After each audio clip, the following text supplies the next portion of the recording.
Hi guys, BellaDonna Black here, and here are 5 true creepy stories.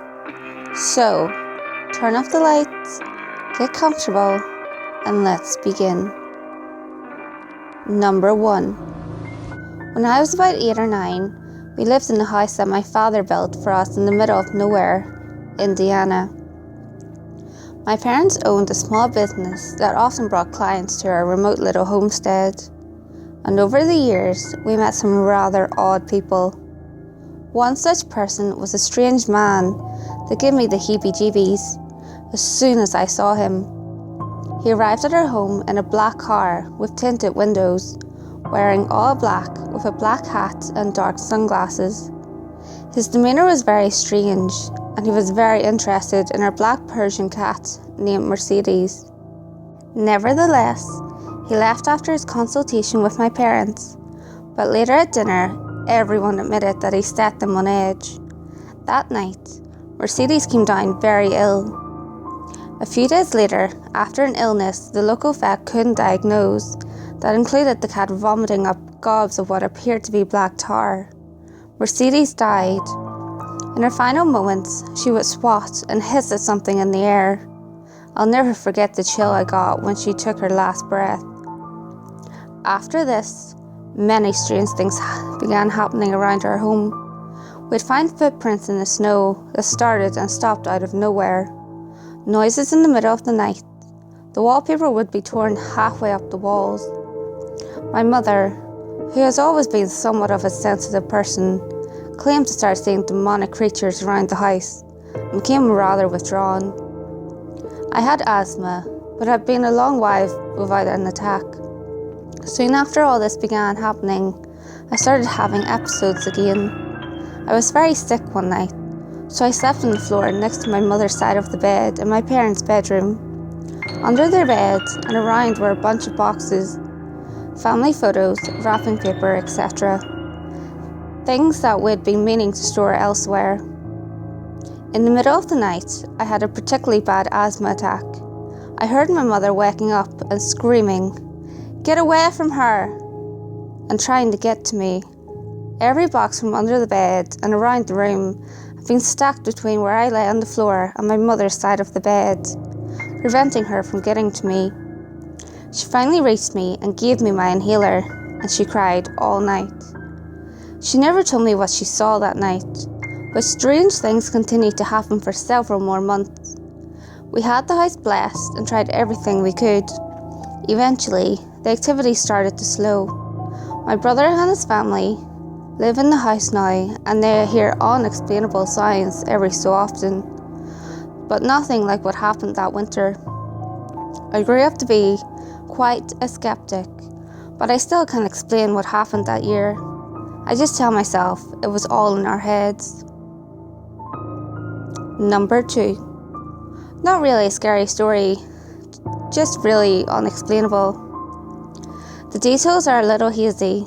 I had been drinking a lot, but I was down in Toronto for a concert, and long story short, I got stopped by the police. And they arrest me and say they're taking me to the drunk tank. Not a big deal. I was very intoxicated and had been before.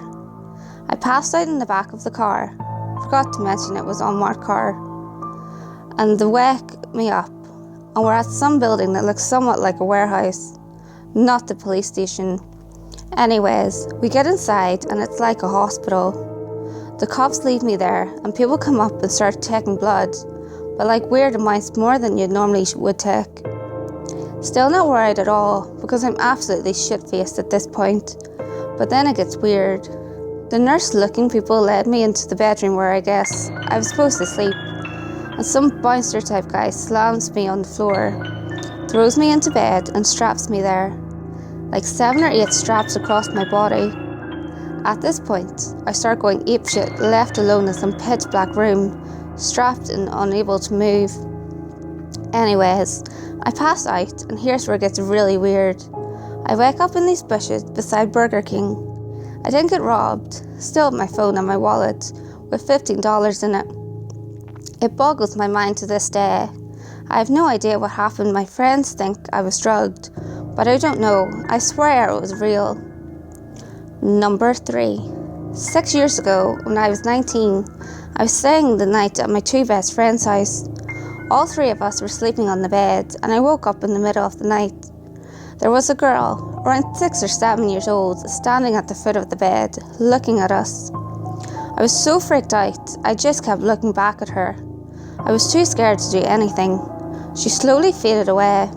I swear, this really happened, but I'm not sure if it was a ghost, or if I was somehow semi-awake and dreamt it. Scariest thing I have ever experienced though, regardless if it was my imagination or really a ghost. I didn't tell my friends for a couple of months because I couldn't really believe it, so I thought they definitely wouldn't. Then, a few months after I saw the girl, they were telling me how one night they were in her room and heard children laughing in the living room.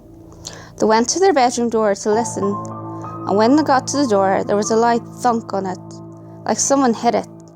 They ran out of the room thinking someone was in their house, but when they checked the house, there was no one there, and all the doors were still locked. I told them about the girl I saw when I told them what happened to me. Number 4. My first night in Somalia. We had to set up a camp. We used the embassy golf course. There was nearly no moon. There were gaping artillery holes in the wall surrounding the compound. We wired them all. A bulldozer dug defensive holes after the sun went down. I pulled duty in one of the holes a little before midnight, a few hours. The guys we relieved complained about the smell of the hole. I got in and they did not exaggerate. The smell in the fighting hole was horrid and we were being poked by jagged rocks. I was able to sleep in the next morning after the night duty. When I got up and went outside to wash up, there was a lot of activity by the hole I was in a few hours before. The hole was dug in a poorly marked graveyard. The activity at the site was loved ones claiming remains.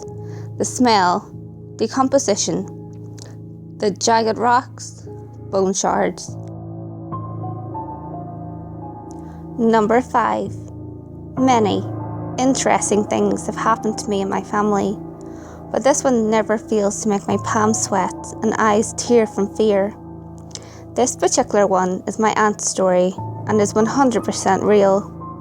My aunt is a retired middle school science teacher. She loves all aspects of the subject. During her time as a teacher, she would take workshops during the summers offered through the school district. One in particular was set in New Mexico. So, off she went with a group of fellow teachers.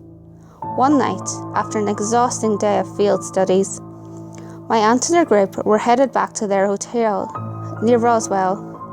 It was around midnight, but the hotel wasn't far from their site. Because of this, they didn't feel the need for a map. GPSs weren't even thought of yet. The group passed an old, rinky-dink convenience store on the side of a four-way, and remembered that earlier in the day they had passed it on their way to the site. From the stop, they went straight. 10 minutes later, they passed the same store. The group laughed, thinking the sun and their exhaustion had made their memory foggy. Convenient. They kept going straight. 10 minutes in, store is passed again. Worried, the group heads right at the stop. The same store is passed again. They take a left. It is passed again and again. I'm not sure how they finally made it back. My man says that she felt like she was in the Twilight Zone, like the store was a prop in a huge, terrifying joke. Gives me weird chills. Hi guys, if you like this video, give it a thumbs up, leave a comment below and subscribe to my channel. You can also check out my Facebook page and my Twitter. Both links will be found in the description below.